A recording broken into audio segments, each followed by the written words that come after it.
Buat yang tinggal di Jakarta, akhir-akhir ini sering ketemu motor ini gak sih? Dari kemarin gue berkali-kali ketemu motor ini di jalan, jadi gue penasaran sama motornya.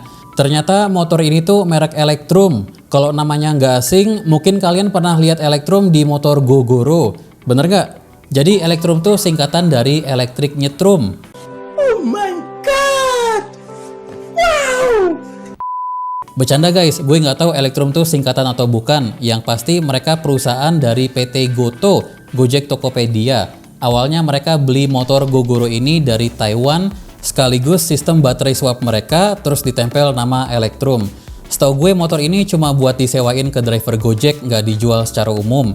Nah, akhir tahun kemarin Electrum rilis motor pertama buatan mereka sendiri, namanya H5. Untuk saat ini juga setahu gue cuma buat disewa driver Gojek, tapi nanti bakal dijual buat umum. Motor ini ada dua warna, yaitu semacam biru tua dan semacam hijau muda. Dari sisi desain, bagian belakangnya gue suka ada kas motor listriknya. Gue jadi keinget Yadea E8S, mungkin karena posisi logonya kali ya.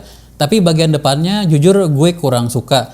Nih bandingin sama yang Gogoro, kalian lebih suka yang mana? Gue sih yang Gogoro. Atau enggak bandingin sama Honda Vario deh. Soalnya kata Electrum H5 akan dijual lebih murah dari Vario.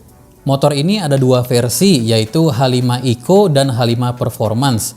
Bedanya cuma di baterai dan motor atau dinamonya aja, sisanya sama. Untuk baterainya, yang Eco pakai satu baterai lithium NMC yang pakai nikel dengan spek 72 volt 25 ampere hour atau 1,8 kWh. Bisa buat jalan hingga 60 km. Kalau yang performance dia pakai baterai yang sama tapi pakai dua, jadi totalnya 3,6 kWh dengan jarak tempuh hingga 120 km. Baterainya sistem swap, nanti bakal kita bahas lebih lanjut. Untuk motor atau dinamonya, yang Eco powernya 2600 watt atau 2,6 kW.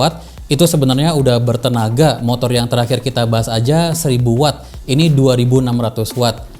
Yang Eco ini top speednya 65 km per jam. Nah, yang performance power dinamonya dua kalinya yang Eco, jadi 5200 watt atau 5,2 kW dengan top speed 90 km per jam. Tapi meskipun power dinamonya beda, berat kedua motor ini sama, yaitu 90 kg tanpa baterai. Satu baterainya beratnya 10 kg, jadi yang Eco total beratnya 100 kg dan yang performance 110 kg.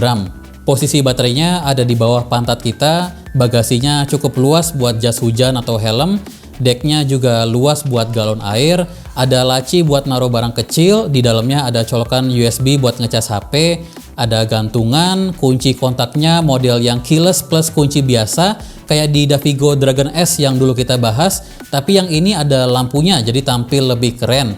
Oh ya, kita juga pastinya dapat remote keyless dan motor ini ada fitur alarmnya juga.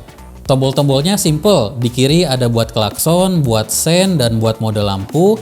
Uniknya ini ada tombol dim atau pass beam, tapi uniknya juga di kanan nggak ada tombol on off lampu, cuma ada tombol R buat mundur atau reverse, tombol start, dan mode berkendara. Bisa pilih antara 3 mode seperti motor listrik lainnya. Panel instrumen klasternya juga simple, selain ada speedometer, ada indikator kita lagi di mode berkendara yang berapa, ada indikator baterai dalam persentase, dan ada odometer. Roda depan dan belakang pakai velg ring 12 atau 12 inci dengan ban ukuran 110/70. Pengereman depan dan belakang pakai disc brake atau cakram. Suspensi depan teleskopik dan ada pelindungnya, dan suspensi belakang pakai dual shock absorber. Nah, yang keren dari motor ini tuh motornya atau dinamonya, dia model yang side drive kayak di Alesa X3000 yang dulu kita bahas. Jadi ini ada gearboxnya dan ada oli yang harus diganti, tapi ini yang bikin rasa tarikannya mirip kayak motor biasa. Pokoknya enak banget dibanding motor listrik yang dinamonya nyatu dengan velg alias yang hub drive. Ini menurut gue perbedaan terbesar dibanding motor listrik lain di kelasnya. Oke, terakhir ini di samping ada pintu. Gue kira ini buat ngecas baterainya, tapi ternyata buat diagnosis kalau ada masalah. Karena baterai motor ini memang nggak dicas, tapi sistem tuker baterai.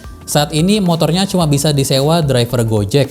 Yang Eco 47.500 per hari, yang Performance 56.500 per hari. Jadi beda 9.000 per hari. Kelihatannya cuma beda dikit ya, tapi kalau misal kita narik 25 hari sebulan, itu beda 225.000 sebulan loh. Nah, biaya sewa tadi itu belum termasuk biaya baterai. Jadi 47.500 tadi itu cuma buat sewa motor, ibaratnya tanpa bensin. Untuk bensinnya, Electrum pakai sistem tuker baterai, pakai sistem kuota jarak. Enaknya sistem ini, kita bisa tuker baterainya kapan aja, nggak harus nunggu baterainya habis dulu. Kayak sistem swap di motor Smooth Tempur dan Zuzu. Tarif mereka seperti ini, silakan pause videonya kalau perlu. Dan kalau Electrum tarifnya seperti ini. Ingat ya, ini buat dipakai driver Gojek yang sehari bisa jalan 100 km lebih. Jadi buat yang nggak mau repot mikirin sisa kuota, beli langsung yang 3.000-an kilometer, sehari bisa jalan 100 km tanpa mikirin kuota selama sebulan.